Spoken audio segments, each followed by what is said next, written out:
Hi friends, mill మేకర్తో biryani సింపుల్గా వేసుకునే విధానం. ఒక కుక్కర్ పెట్టుకుని అందులో 2 స్పూన్ల ఆయిల్, 1 స్పూన్ నెయ్యి కూడా వేసుకోవాలి.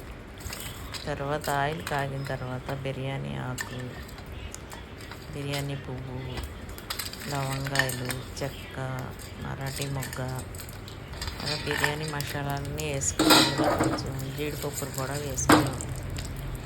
అవి వేగిన తర్వాత ఉల్లిపాయ పచ్చిమిరపకాయలు వేసుకొని, అవి ఉల్లిపాయ పచ్చిమిరపకాయ వేగేటప్పుడు కొంచెం ఉప్పు వేసుకొని అవి బాగా వేగనివ్వాలి. అవి బాగా వేగిపోయిన తర్వాత అందులో కొంచెం ఒక బంగాళదుంప చిన్న ముక్కలు కోసి వేసుకోవాలి. తర్వాత క్యారెట్ కూడా చిన్న చిన్న ముక్కలు కోసుకొని వేసుకోవాలి. కొత్తిమీర, పుదీనా కూడా కొంచెం కొంచెం వేసుకోవాలి.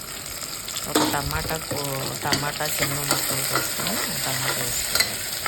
మిల్ మేకర్ని 1 గంట ముందు చన్నీళ్ళలో నానబెట్టుకోవాలి, లేదా వేడి నీళ్ళలో 10 నిమిషాల ముందు వేడి నీళ్ళలో నానబెట్టుకుని ఆ నీళ్ళు చల్లారిన తర్వాత ఆ మిల్ మేకర్ని గట్టిగా వాటర్ లేకుండా పిండేసేసి పక్కన పెట్టుకోవాలి.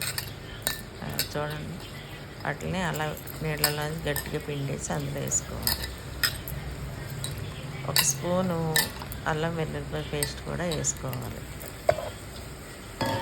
నేను ఒక డబ్బాడికే చేస్తున్నాను. డబ్బా అంటే పావుసేరు బియ్యానికి.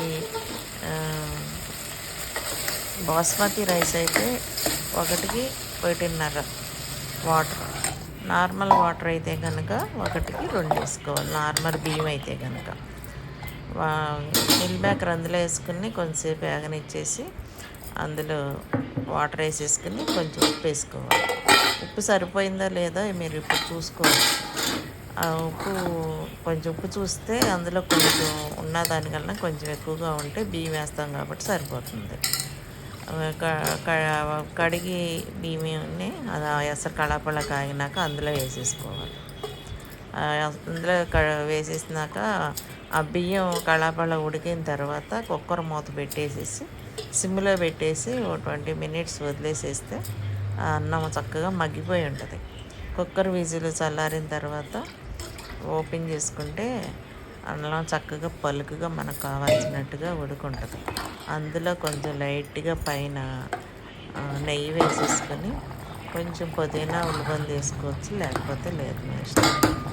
ఇంకా అది వేడి వేడి అన్నంలో పెరుగు చట్నీ వేసుకుని తినేసేయచ్చు. అందులో కర్రీ ఉంటే కర్రీ వేసుకోవచ్చు, చికెన్ కానీ మటన్ కానీ. ఏమీ లేకపోతే కనుక శనివారం టైంలో తినని రోజుల్లో అయితే పెరుగు పచ్చడి చేసేసుకొని ఆ పెరుగు పచ్చడితో తినేయచ్చు. ఒక ఉల్లిపాయను సన్నగా తరిగేసేసి అందులో కొంచెం కొత్తిమీర వేసి కొంచెం ఉప్పు వేసేసి స్మాష్ చేసేసి అట్లా మెత్తగా అందులో కొంచెం 2 స్పూన్లు పెరుగు వేసేసుకుంటే పెరుగు చట్నీ రెడీ అయిపోతుంది. అది చక్కగా వేడివేడిగా వెంటనే వేసేసుకోవాలి. తొందరగా అయిపోతుంది, సింపుల్గా.